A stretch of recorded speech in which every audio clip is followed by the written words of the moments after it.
In this video, we're going to talk about a public domain profit strategy that you can use to get up and running and start getting more profits with your public domain content that you have spent so long trying to find. You would first then collect your public domain books and other materials depending on your focus. So depending on what your niche is, you would have compiled at this point a set of books, maybe it's images or videos or other things that you found within the public domain that are related to your particular niche market that you can use. You can search online public domain databases and sites for this information. Some of the sites that we gave you are excellent sources for finding public domain content.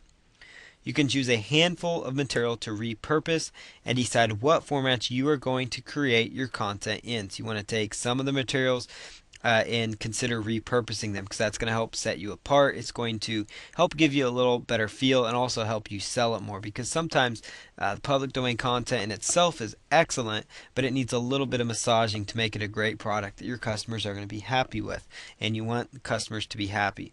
And decide how you're going to deliver that content. Is it going to be a CD format, DVD format, ebook format, etc.? Think of that beforehand.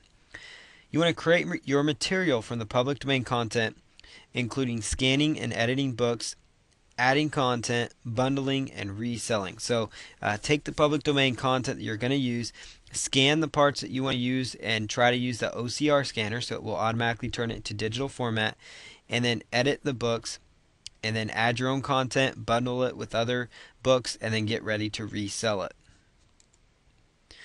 You want to also research your market and look for demand and competitors, just like you would in any other niche. And for this research, it's very simple. You could just use Amazon.com for your basic research.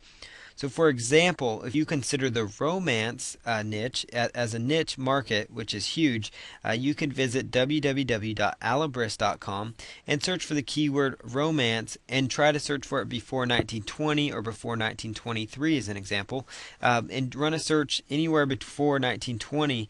In this case would mean that that book is automatically a public domain book. And you'll be amazed to find there's actually quite a bit of books out there on that topic.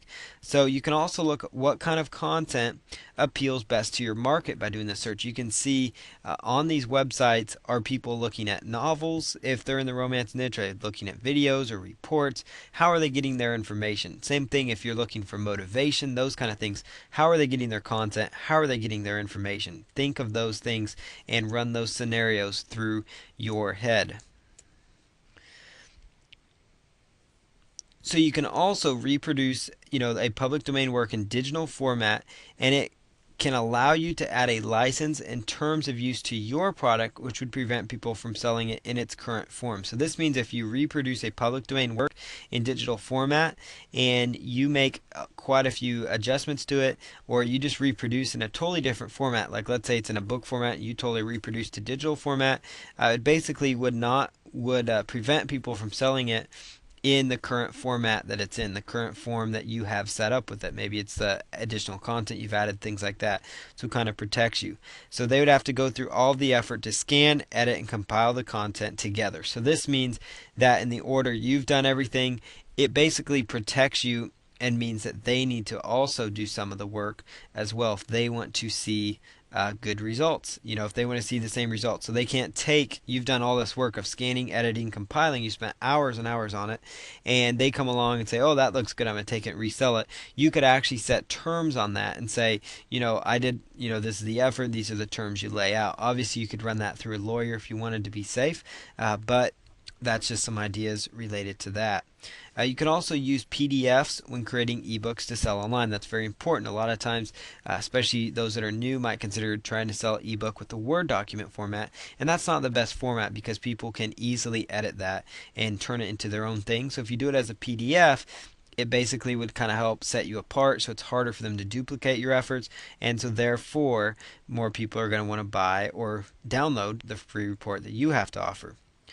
You can also sell your new work, your new public domain work, as a physical book online through the following. So you could following sites, and there's a site called lulu.com and booksurgepages.com, and this actually allows you to sell your book on Amazon.com. So you could actually become like an expert in these different niches, and you could add in your own content. So you could take a public domain book on, let's say, the topic of motivation, and let's say you happen to be in the motivation niche, or you want to become more recognized in that niche. You could take a well-known motivation book, add your own content to it, add your own thoughts to it, position it in any way you like, and then you could have your very own book that you are selling on Amazon.com. So this is very, very powerful for you, and it actually is something that you can completely do and leverage for yourself. So it's very, very good. You want to consider using the public domain content to build a list and generate buzz for your offers. So those are some other ideas. So again, I already talked about building a list with content domain, with public domain content. This again, a great way to add into a public domain profit strategy, and then generate buzz for your offers. Use it to get people excited. Include links within those documents to your own products or services or websites. You get the idea. You can also use it as a free offer on a squeeze page. That's really important to keep in mind. So you could use the public domain content as a free offer on a squeeze page. Some other ideas for public domain content, because there's so much out there. You could actually start a membership website. You could actually power several membership sites with all the public domain content that's available. With public domain content, you can do that. Create courses, create e-zines, create articles, create blog content, and even create entire websites just based around niche public domain content. So there's a lot of things you can do, with public domain. So do not limit yourself when you're looking at profiting with public domain. You could also other strategies to take old dictionaries and encyclopedias and create an online database or directory featuring this information. And you will literally be shocked how much is really out there. There's actually different encyclopedias and databases for different information that's actually in the public domain. It's actually in the public domain.